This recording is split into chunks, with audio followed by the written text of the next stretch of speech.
புகழ்ச்சியாகுக, புகழ்ச்சியாகுக, புகழ்ச்சியாகுக.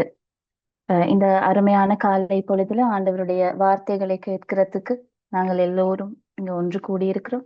நாங்கள் ஒரு நிமிடம் கண்களை மூடி அவர் எங்களுக்குள் என்ன பேசுகிறாரோ அவர் பேசுகின்ற அந்த வார்த்தை இந்த தவக்காலத்தில் எங்களுடைய வாழ்க்கையை மாற்றுவதற்கு ஒரு ஒரு இடமாக, எங்களுடைய வாழ்வை மாற்றுவதற்கான ஒரு உந்துகோலாக அமைவதற்கு இந்த நாளில் நாங்கள் கேட்கின்ற இந்த வார்த்தைகளை இறைவனுடைய பாதம் சமர்ப்பித்து எங்களுடைய உள்ளங்களை தொடுமாறு, எங்களுடைய இதயங்களை தொடுமாறு, எங்களுடைய காதுகளை தொடுமாறு நாங்கள் தூய ஆவியானவரிடம் இந்நேரத்தில் வேண்டிக் கொள்வோம். ஆவியானவரே, இந்நேரத்தில் இங்கு கூடியிருக்கின்ற ஒவ்வொருவரையும் உடைய கரத்தால் நீர் தொட்டு அவர்களின் உள்ள கதவுகள் திறந்து உம்முடைய வார்த்தை அவர்களுக்குள் செல்ல ஆவியானவரே இங்கு இருக்கின்ற ஒவ்வொருவரையும் நீர் ஆட்கொள்ளும்.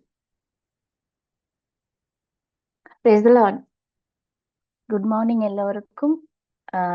நாங்க உடனடியா இன்னைக்கு இருக்கிற ரீடிங்க்கு போகலாம்.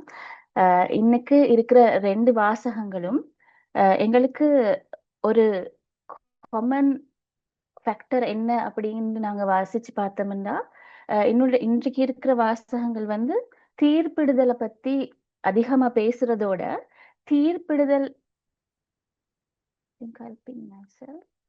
தீர்ப்பிடுதலை பத்தி அதிகமா பேசுறதோட அந்த தீர்ப்பிடுதல் நடக்கும் போது இருக்கின்ற இறைவண்ட 2 பரிணாமங்கள் அப்படின்னு இறைவண்ட 2 டைமென்ஷன்ஸை பத்தி சொல்றதாகத்தான் நான் இன்றைக்கு வாசிக்கும் போது எனக்குள்ள எழுந்த இந்த ரீடிங் 2ஐயும் நான் கனெக்ட் பண்ணி பார்க்கும்போது எனக்குள்ள விளங்கின கனெக்ஷன் தான்.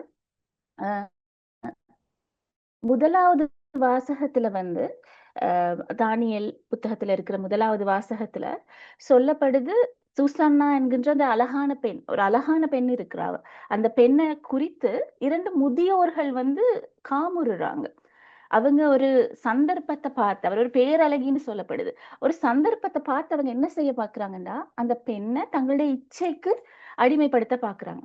அந்த இச்சைக்கு அவ அடிமையாக இல்லைன்னு சொன்னோன்னு அவங்க செய்யறது அவரை பத்தி ஒரு அவதூறு, அவரை ஒழுக்க நெறி இல்லாதவன் என்று சொல்லி என்ற பழைய ஏற்பாட்டின்படி ஒழுக்க நெறி இல்லாமல் செயல்படுறவங்களுக்கு தண்டனை கொடுக்கணும். இப்பயும் நாங்கள் பார்க்கிறோம் அரபிக் கண்ட்ரீஸ்ல எல்லாம் இந்த மாதிரி ஒழுக்க நெறி இல்லாமல் விபச்சாரத்துல யாராவது ஈடுபட்டா கல்லால் அடிச்சு அவங்கள கொல்லுவாங்க. அப்ப இதுதான் பழைய ஏற்பாட்டில இருந்த அந்த பழைய ஏற்பாட்டில இருந்த நெறிமுறை. அப்ப இந்த பெண்ணை கொண்டு போய் இவங்க அவருக்கு தண்டனை தீர்ப்பு விழாக்க நினைக்கிற நேரம் சூசன்னா என்ன செய்யறான்னு சொன்னா, சூசன்னா வந்து ஒரு அப்பாவியான பெண், அவ எந்த பாவமுமே செய்யல. அந்த நேரத்துல சூசன்னா என்ன செய்யறான்னு சொன்னா, சூசன்னா ஆண்டவரை நோக்கி இப்படி ஒரு செபம் சொல்றான். என்றுமுள்ள இறைவா, மறைவானவற்றை நீர் அறிகிறீர், நிகழும் முன்பே எல்லாம் உமக்கு தெரியும். நிகழும் முன்பே எல்லாம் உமக்கு தெரியும்னு சொன்னா, நாங்க இப்ப இருக்கிற எங்களுடைய வழக்குல நாங்க இந்த சிஆர்எல்ல நாங்க நாங்க சொல்ற இந்த பிரேயர் டூல்ஸ்ல நாங்க சொல்றோம், இறைவன் இறைவனாயிருக்கிறார். அதைத்தான் சூசன் நாங்க சொல்றாங்க, நிகழும் முன்பே உமக்கு எல்லாம் தெரியும், அப்ப நீர் கடவுளாயிருக்கிறீர்னு சொல்ற. இவர்கள் எனக்கு எதிராக பொய் சான்று சொல்லி உணர் என்பதும் உமக்கு தெரியும். இவர்கள் என் மீது சாட்டிய குற்றம் எதுவும் நான் செய்தறியேன், ஆயும் இதோ நான் சாக வேண்டி இருக்கிறதே என்று சொன்னார். அப்ப ஒரு டெஸ்பரேட்டான மோமெண்ட்ல, ஒரு தனக்கு எதுவுமே செய்ய முடியாத ஒரு மோமெண்ட்ல சூசன்னா போய் என்ன செய்யறா, முழுசா தன்னை சரணடைக்கிறா, தன்னுடைய வாழ்க்கையின் உரிமையை கொடுக்கிறா. நான் சாக வேண்டி இருக்குது, எனக்கு தெரியும், ஆனா நீர் கடவுளா இருக்கிறீர், நிகழும் முன்பே உமக்கு எல்லாம் தெரியும் என்று சொல்றான். அவ அந்த வார்த்தையை சொல்லி முடிச்ச பிறகு அவ அப்பாவியா இருக்கிறா. கடவுள் என்ன செய்யறாருன்னு சொன்னா, தானியேலுங்கிறவரை அனுப்பி இவக்காக வழக்காடுறாரு. அந்த அப்பாவியான பெண்ணை அந்த குற்றச்சாட்டுல இருந்து அவர் விடுதலை செய்யறார். அப்ப அவருடைய முதலாவது டைமென்ஷன் நான் சொன்ன 2 டைமென்ஷன், முதலாவது அப்பாவியா இருக்கிறவர்களுக்காக வழக்காடுகிற ஆண்டவரா அவர் இருக்கிறார். ஒரு அப்பாவி ஒரு இடத்துல குற்றம் சாட்டப்படும் போது அந்த இடத்துல இருந்து ஆண்டவர் என்ன செய்யறார், இன்னொருவரை அனுப்பி, ஒரு தூதுவரை அனுப்பி ஆண்டவர் என்ன செய்யறார், அவரை அந்த குற்றச்சாட்டுல இருந்து நீக்கிறார். அப்ப அவருடைய முதல் டைமென்ஷன். இன்னொரு டைமென்ஷன் இன்னைக்கு நற்செய்தியில இருக்கு. ரெண்டும் ஒன்றுக்கொன்று ஆப்போசிட் ஆனது. சூசன்னா அப்பாவியான பெண். ஆனா அந்த பாவத்திலிருந்து பிடிப்பட்ட பெண், அவட கதை தான் இன்றைய நற்செய்தி. பரிசேயர் என்ன செய்றாங்க? பாவம் செய்து கொண்டிருக்கும் போதே பிடிப்பட்ட ஒரு பெண்ணை கொண்டு வந்து அந்த இடத்துல நிப்பாட்டுறாங்க. நிப்பாட்டி இயேசு கிட்ட கேக்குறாங்க, இந்த பெண் பாவம் செய்திருக்கும் போதே நான் பிடிச்சிட்டேன். நான் பாவம் செய்து கொண்டிருக்கும் போது நாங்கள் இவரை பிடிச்சிட்டோம். அப்ப நோ சே. அதுக்கு பிறகு அங்கிட்டு சொல்ல எதுவும் இல்ல. கையும் களவுமா பிடிச்சிட்டோம்னு சொல்லுவோம் தானே. அந்த மாதிரி பிடிச்சிட்டேன். இப்ப நான் இவங்கள என்ன செய்யணும்னு ஜேசுட்ட வந்து கேக்குறாங்க. ஜேசுட்ட வந்து கேட்கும்போது, ஜேசு என்ன செய்றார்? கீழ குனிஞ்சு கொண்டு ஜேசு சொல்றார், இங்க பாவம் செய்யாதவங்க முதல் கல்லை எறியுங்கள் அப்படின்னு சொல்றாங்க. ஏன்னா அந்த காலத்துல கல்லடிச்சு தான் கொன்னாங்க. கல்லெறிஞ்சு பாவம் செய்த பெண்களை கொன்னாங்க. இப்பயும் அரபி நாடுகள்ல அப்படித்தான். பாவம் செய்யறவங்களை கல்லெறிஞ்சு கொல்ற அந்த வழக்கம் இருக்கு. அது மோசேட லோல இருந்து வந்தது. இந்த கல்லடிச்சு அவங்கள கொல்ல ட்ரை பண்ற நேரம் ஜேசு குனிஞ்சு எழுதுறாரு. எழுதி கொண்டு இருக்கிற நேரம் அங்க இருந்து ஒவ்வொருத்தரா போறாங்க. இப்ப கீழ இருந்து ஜேசு என்ன எழுதியிருப்பாருங்கிறதுக்கு நிறைய விதமான அ நிறைய விதமான அசம்ப்ஷன்ஸ் இருக்கு. நிறைய பேர் நிறைய மாரி சொல்லுவாங்க. ஒவ்வொரு ஆளோட பேரா எழுதினாருன்னு எல்லாம் சொல்லுவாங்க. ஆனா, உண்மையாகவே இயேசு என்ன செய்திருப்பாருன்னு சொன்னா, கீழ குனிஞ்சு எழுதிக் கொண்டவாறே, நிலத்துல எழுதிக் கொண்டவாறே, நான் சொல்றத மனசுல கொஞ்சம் ஒரு கற்பனையா எண்ணி பாருங்க. அந்த வார்த்தைய சொல் ஏன் பரிசேயர் சொல்றாங்கன்னு இயேசுவுக்கு நல்லா தெரியும். ஜேசு சொன்னாருண்டா, இந்த பெண்ணை விடுதலை செய்யுங்கன்னு மோசேன்ற கட்டளைகள் மற்றும் இருக்கிற கட்டளைகள் இருக்கு தானே. அந்த காலத்துல வந்திருந்த அம் திருச்சட்டத்தை என்ன செய்வாங்க, ஜேசு அதுக்கு எதிராக போவார். அந்த அந்த இடத்துல ஜீசஸ் வாஸ் வெரி டிப்ளமேட்டிக். டிப்ளமேட்டிக்கான ஒரு ஆன்சர்ஸ் என்ன சொன்னாரு ஜேசு. இப்ப அவர் சொன்னாருன்னா, இல்ல நீங்க இவரை விடுதலை செய்யுங்க. பிகாஸ் ஏன்னா ஜேசு வந்து இந்த நேரம் அன்பையும் கருணையும் பத்தி பேசுறவர் இல்லையா? அப்ப ஜேசு சொன்னாருண்டா, இந்த பெண்ணை நீங்க கல்லுல எறிஞ்சு கொல்லுங்க அப்படின்னு சொல்லி, அவருடைய அன்பும் கருணை அவர் வந்த நோக்கமே அங்க மாறி போயிரும். அப்படி இல்லாம இல்ல இந்த பெண்ணை விடுதலை செய்யுங்கன்னு சொன்னா, திருச்சட்டத்துக்கும் நெறிமுறைக்கும் எதிராக இயேசு பேசுறதாயிருவார். இயேசு ஒரே ஒரு வார்த்தை சொன்னார். என்ன சொன்னார்? இதுல குற்றம் செய்யாதவங்க உங்களோட முதல் கல்ல எறியுங்கன்னு சொல்லிட்டு கீழ குனிஞ்சு அவர் எழுதினாரு. எழுதினார் என்று பைபிள்ல சொல்லப்படுது. அவர் என்ன எழுதியிருப்பாருன்னு சொன்னா, அந்த நேரத்துல இறைவனுடைய திருவுளம் என்ன? அவருடைய இதயம் என்ன? Heart of God. அத விமர்சிச்சிருப்பாரு. அவரு ஆண்டவர்ட்ட கேட்டிருப்பாரு. அப்பா நான் இந்த நேரத்துல உங்களுடைய ஹார்ட் என்ன? உங்களுடைய இதயம் என்னங்கிறத அவர் கேட்டிருப்பாரு. அந்த நேரம் எப்ப அப்பாண்ட திருச்சித்தத்தை கேட்டாங்களோ, சுசன்னா எப்ப கடவுளோட திருவுளத்தை கேட்டாங்களோ, அந்த நேரம் தடைகள் எல்லாம் உடைக்கப்பட்டது. அப்பாவோட திருவுளம் அங்க வந்தது. அதுபோல இயேசு அந்த கீழ குனிஞ்சு எழுதும்போது, சுற்றி இருக்கிற எல்லாம் ஊனியல்புண்ட எல்லா விஷயங்களும் பொதுவா நாங்க சொல்றது, செய்யறது, நாங்க எடுக்கிற டிசிஷன்ஸ் எல்லாம் பொதுவா ஊனியல்பு சார்ந்ததா தானே இருக்கு. அப்படின்னா எங்களுடைய ஃப்ளெஷ் என்ன சொல்லுதோ, அதத்தான் நாங்க செய்றோம். அப்ப இந்த இடத்துல ஃப்ளெஷ்ஷ அவரு டிஃபீட் பண்ணி, எங்களுடைய மாமிசத்தை, எங்களுடைய ஊனியல்ப அவரு டிஃபீட் பண்ணி, ஜேசு என்ன செய்றாருன்னு சொன்னா, ஜேசு கீழ குனிஞ்சு எழுதி, அப்பாட இதயம் என்ன இதுல? அந்த கேள்வி கேட்ட உடனேயே, அப்பாட திருவுளம் என்ன இதுல? அவருடைய இதயத்துல என்ன இருக்கு? அப்படிங்கிறத அவரு தேடுற நேரம், ஊனியல்பு தோற்கடிக்கப்பட்டு என்ன நடக்குதுண்டா, ஆவி அங்க வெளியில வந்து, ஆவிக்குரிய பதில் வெளிய வந்து, அங்க இருக்கிற ஒவ்வொருத்தரா போறாங்க. ஒவ்வொருத்தரா போறாங்க. அப்ப அங்க இருக்கிறது 2 டைமென்ஷன். ஒண்ணு அப்பாவியா இருந்த ஒரு பெண். இங்க பார்த்தீங்கன்னா, பாவம் செய்த பெண். அந்த காலத்து லோ படி பாவம் செஞ்ச பெண்ண கல்லெறிஞ்சு கொல்லணும். இங்க என்னன்னா, இயேசு வந்து உங்களுக்கு ஞாபகம் இருக்கா? மத்தேயு 5ஆம் அதிகாரத்துல 17ல சொல்றார், "திருச்சட்டத்தையோ, இறைவாக்குகளையோ நான் அழிக்க வந்தேன் என நீங்கள் எண்ண வேண்டாம். அவற்றை அழிப்பதற்கல்ல, நிறைவேற்றுவதற்கே வந்தேன்" என்று இயேசு சொல்றார். அப்ப அந்த மத்தேயு 5ல அவர் சொன்ன அந்த வார்த்தை. அப்ப திருச்சட்டம் நெறிமுறைகள் இருக்கு. பாவம் செய்தவர்களை தண்டிக்கணும் அப்படிங்கிற நெறிமுறை இருக்கு. ஆனா இயேசு வந்தது அதை கம்ப்ளீட் பண்ண. அப்படின்னா தண்டனை கொடுக்கறதுக்காகவா? இல்ல, நாங்க போன கிழமை வாசகத்துல வாசிச்சோம், அதை நிறைவேற்றுறதுக்காகவே நான் வந்தேன்னு சொல்லி. என்னத்தை நிறைவேற்ற வந்தார்? பாவம், உங்களோட உள்ளார்ந்தத்துல இருக்கிற பாவத்தை நீங்க மனசால கூட பாவம் செய்ய வேண்டாம் அப்படின்னு சொல்றது. நீ களவெடுக்கிறாயா, நீ மனதால கூட களவெடுக்கிற எண்ணம் உனக்கு வேண்டாம். நீ விபசாரம் செய்யாதே என்று சொல்ற இடத்துல நீ மனதால கூட விபசாரம் செய்யாதே. தாய் தந்தையரை நீ மதின்னு சொல்ற நேரம் வார்த்தையால கூட உன்னை தாய் தந்தையரை கஷ்டப்படுத்தாது. இதுதான் அவர் வந்தது கம்ப்ளீட் பண்ண, அதை நிறைவு செய்ய அவர் வந்தேன்னு சொன்னார். அதே மாதிரி இன்னைக்கு பாவத்துல விழுந்த அந்த பெண் எப்ப அவர் கீழே குனிஞ்சு எழுதும் போது அவருடைய மனதும் அவருக்கு விளங்கி இருக்கும். அவருடைய உள்ளார்ந்தத்துல அவர் ஒரு ரிப்பெண்டன்ஸுக்கு, அவர் ஒரு பாவ மன்னிப்பு அவர் உள்ள போயிருந்தா, ஐயோ நான் பிழை செய்துட்டேனே என்று விளங்கி இருந்தாருண்டா, அவர் தந்தையின் திருவுளத்தை இயேசு அந்த இடத்துல கேட்டிருப்பார். தந்தையிட திருவுளம் என்ன? மன்னிக்கிறது. பிகாஸ் எங்களுக்கு இருக்கிற கடவுள் he is merciful and he is compassionate. அவர் இரக்கமும் கருணையும் நிறைந்தவர், தயை நிறைந்த கடவுள். அப்ப இன்றைக்கு வாசகத்துல எங்களுக்கு சொல்றது, எங்களுடைய கடவுள் தயை நிறைந்த இரக்கம் நிறைந்த கடவுள்ங்கிறத தான் எங்களுக்கு வெளிப்படுத்துறாங்க. நான் பாவியா அப்பாவியாங்கிறத பத்தி எந்த எந்த ஒரு பிரச்சனையும் இல்லை. நான் பாவியா இருக்கும் போது இது ஏன் எங்களுக்கு ஏற்றுக்கொள்ள சரியான கஷ்டமா இருக்குது தெரியுமா? நாங்க பழைய ஏற்பாட்டுல இருந்து பாக்குறோம். இந்த முதலாவது ஸ்டோரி இருக்கு தானே, சுசன்னாட ஸ்டோரியை ஏற்றுக்கொள்ள உங்களுக்கும் எனக்கும் சரியான லேசா இருக்கும். ஏன்னா முதலாவது ஸ்டோரியில பிழை செஞ்சாங்க, கடவுள் அவங்களுக்காக வாதிட்டாரு, போரிட்டாரு. அந்த நேரத்துக்கு கடவுள் சாம்ஸ்ல சொல்லியிருக்காரு, 91ல சொல்லியிருக்காரு, 43 சொல்லியிருக்காரு, நான் உனக்காக போரிடுவேன், உனக்காக வாதிடுவேன். Very very beautiful, very happy. நான் பிழை செஞ்சேனா? ஏன்னா நாங்கள் இதை இன்னைக்கும் நாங்கள் எங்களுடைய வாழ்க்கையில ஃபாலோ பண்றோம். நாங்க என்ன சொல்றோம் நாங்கள் எங்களுடைய ஏதாவது நடக்க, கடவுள் உனக்கு என்ன செய்வாருன்னு பாரு.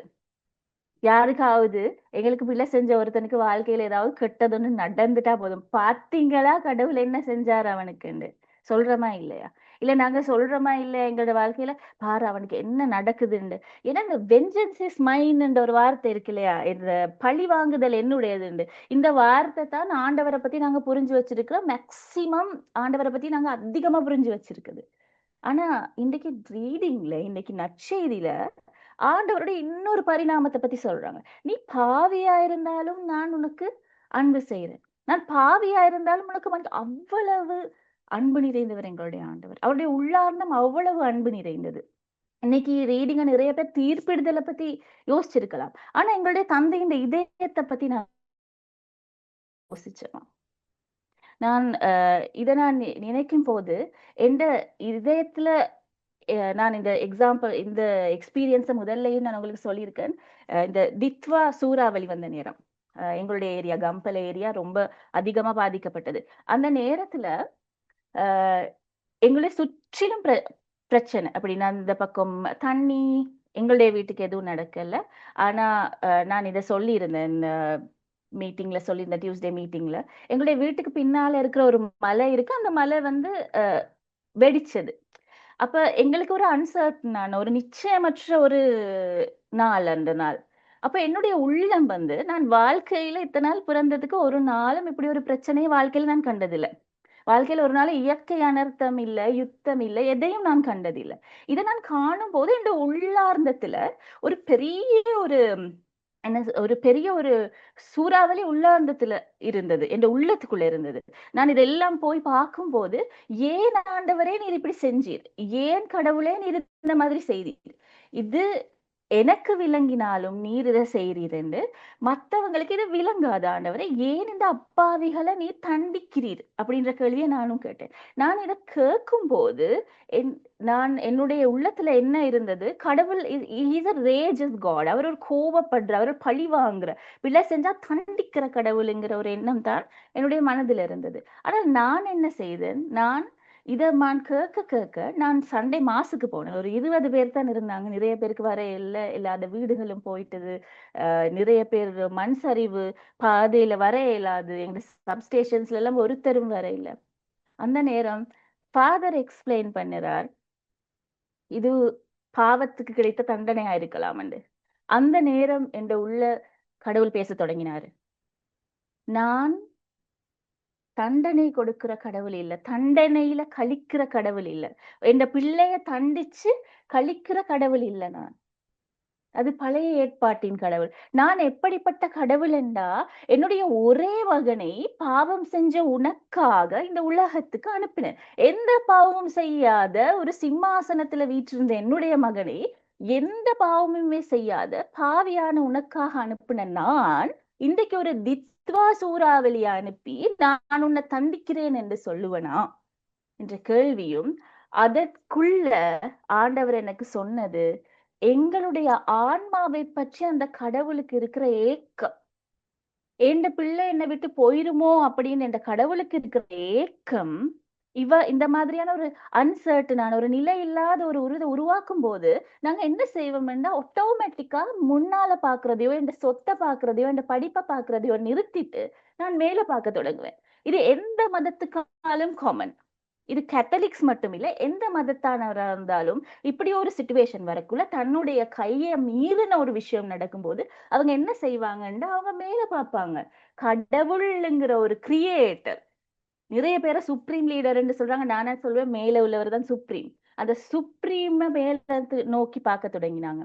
அவங்க அப்படி பார்த்ததால அந்த பார்வைக்காக தன்னுடைய மக்களுடைய ஆன்மா மாறணும், உள்ளார்ந்த மாறணும். இந்த உலகத்துல இருக்கிற தேவைகளுக்காக ஓடி ஓடி அழிச்சு கொண்டு இருக்கிற இதெல்லாம் நிறுத்திட்டு, என்னுடைய ஆன்மா இன்னைக்கு நான் இறந்து போனேன்டா, என்னுடைய ஆன்மா எங்க போகும்? நான் செத்து போனேன்டா, நான் சேர்த்த சொத்து எனக்கு, நான் சண்டே சர்ச்சுக்கு கூட போறது இல்லை, நான் எங்கேயும் போறது இல்லை, நான் இன்னைக்கு செத்து போனேன்டா, இறந்து போனேன்டா, என்னுடைய ஆன்மா எங்க போகும் என்றதை நினைக்கிற அளவுக்கு நிறைய பேருடைய இதயங்களை இந்த சிச்சுவேஷன் மாத்தினது. அப்ப அதற்காக ஒரு சிச்சுவேஷனை உருவாக்கி என்னை அவருக்கு அருகில கொண்டாந்த கடவுள் அவ்வளவு மர்சிஃபுல், அந்த அளவு இரக்கம் நிறைஞ்ச கருணை நிறைஞ்ச ஆண்டவர் தான் எங்களுக்கு இருக்கிறார். ஆனா இதே சிச்சுவேஷன்ல எங்களுக்கு இந்த கருணை கிடைக்கும் போது அந்த கீழே இருந்து அந்த பெண்ணுக்கு அவர் என்ன சொல்றார்? நீ இனிமேல் பாவம் செய்யாதே, ஆண்டவருக்கு அவ்வளவுதான் வேணும்.